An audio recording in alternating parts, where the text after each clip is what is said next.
Hola, ¿qué tal? Te doy la más cordial bienvenida a mi canal de YouTube. Mi nombre es Luis Lee y soy el fundador de la Academia Causal, una academia creada especialmente para brindar recursos educativos a los profesionales de la construcción en cuanto a los sistemas eléctricos.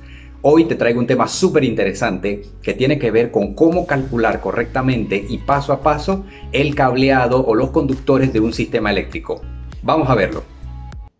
Muy bien, antes de empezar con la explicación de este video tutorial, me gustaría comentarte que recuerdes que este video está compuesto de dos partes. En esta primera parte te voy a explicar cómo realizar el cálculo de la carga para que puedas calcular el cable de manera correcta, y en la segunda parte, qué debes tomar en cuenta para seleccionar correctamente el cableado según lo que exige el NEC 2014.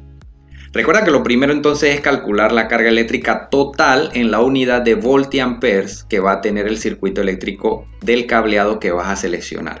Si este dato no está disponible, tú puedes obtenerlo también de otros datos que la carga te puede proporcionar, como por ejemplo la corriente en combinación con los voltios, o por ejemplo convirtiendo lo que son los watts y los HP en combinación con el factor de potencia.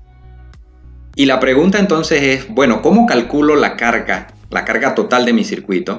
Y es muy sencillo porque realmente es una sumatoria de los volt-amperes de cada uno de los equipos que vamos a conectar en el circuito. En casi todos los casos, los valores que nosotros necesitamos para obtener esos volt-amperes los vamos a tomar de los datos de placa del equipo o bien de la data técnica del equipo. Para ilustrar mejor cómo es el cálculo de la carga en los circuitos, te voy a explicar entonces con tres ejemplos de tres cargas distintas en las cuales nosotros vamos a ver de cada una su dato de placa y cuál es el valor que nos proporciona. Lo vamos a poner en una tabla de Excel y lo vamos a sumar. También vamos a hacer la conversión si fuera el caso y si fuera necesario. Vamos a iniciar viendo el primer caso, que tiene que ver con un calentador de agua eléctrico que vamos a utilizar para una cocina.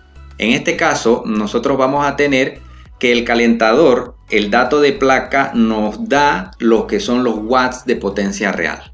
Fíjate aquí, por favor, en la imagen que te estoy colocando.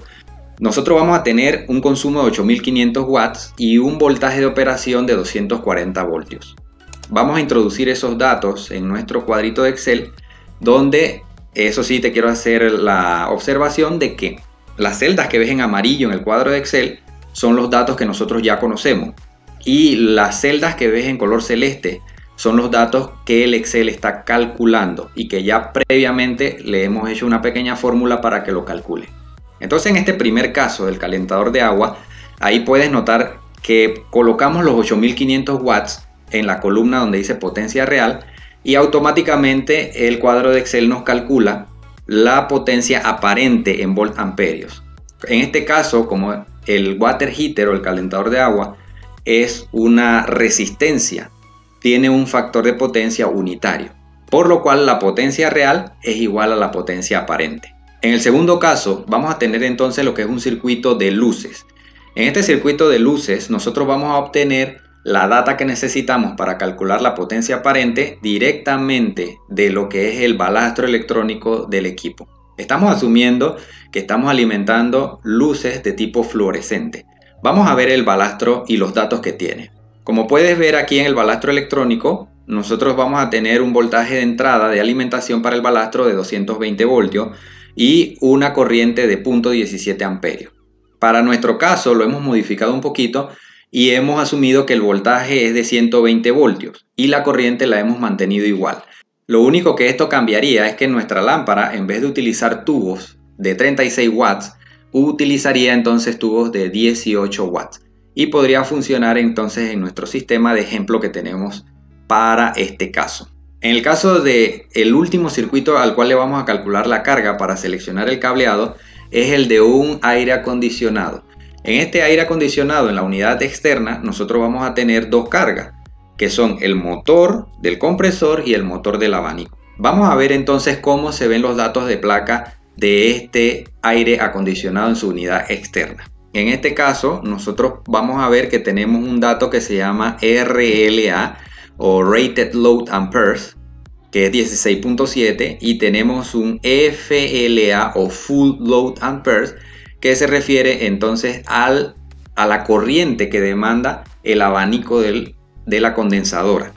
Y el de 16.7, que es el RLA, es la corriente que demanda el motor del compresor que utiliza esta unidad de aire acondicionado. Como podemos ver entonces, nuestros datos conocidos son 208 voltios, que es el voltaje, y también vamos a tener lo que es la potencia, en el caso del abanico de la condensadora en HP, el RLA o el Rated Load Amperes, en este caso que es 16.7, que es del compresor, y el FLA o los amperios a plena carga del motor del abanico, que en este caso es 0.64. Con estos datos y las fórmulas típicas para calcular voltiamperios en un circuito eléctrico, nosotros entonces tenemos un resultado aquí que nos da que la unidad demanda unos 3607 voltiamperios. Vamos a ver en la otra pestaña que se llama corrientes, entonces todos estos datos agrupados, y vamos entonces a ver qué otras cosas debemos tomar en cuenta antes de pasar a seleccionar el cableado. Como puedes ver en esta otra pestaña tengo agrupado entonces lo que son las cargas, y hay un dato súper importante que vamos a poner ahora, que vamos a agregar a nuestro cálculo, que es el tipo de circuito, porque los artículos del NEC están divididos según el tipo de circuito que nosotros estamos analizando. En este caso nosotros estaríamos analizando circuitos ramales. Puede haber también el caso de que se analice circuitos alimentadores o circuitos de la parte del cable de servicio. En este caso tenemos ramal, y como puedes ver la potencia total entonces está agrupada en otra columna. Tenemos el voltaje de operación, las fases y la corriente neta. También vamos a agregar entonces un término que es si la corriente es continua o no, o en este caso si la carga es continua o no. Y si es continua le vamos a agregar entonces un margen de 25% acorde a lo que pide el NEC. Pero ya me estoy pasando un poquito al siguiente video. En el siguiente video entonces quiero explicarte un poquito más acerca de esto. Bien, hasta aquí hemos visto cómo podemos calcular la carga, la cual es el dato fundamental para poder seleccionar el cableado de nuestro circuito eléctrico correctamente. En la segunda parte de este video te voy a mostrar paso a paso cómo puedes hacer para seleccionar de manera apropiada el cableado en base a lo que exige el Código Eléctrico Nacional o el NEC en la versión 2014. Recuerda que si te ha gustado este video, dale un me gusta, suscríbete a mi canal y activa la campanita para que te lleguen las notificaciones todas las semanas cuando yo suba un video.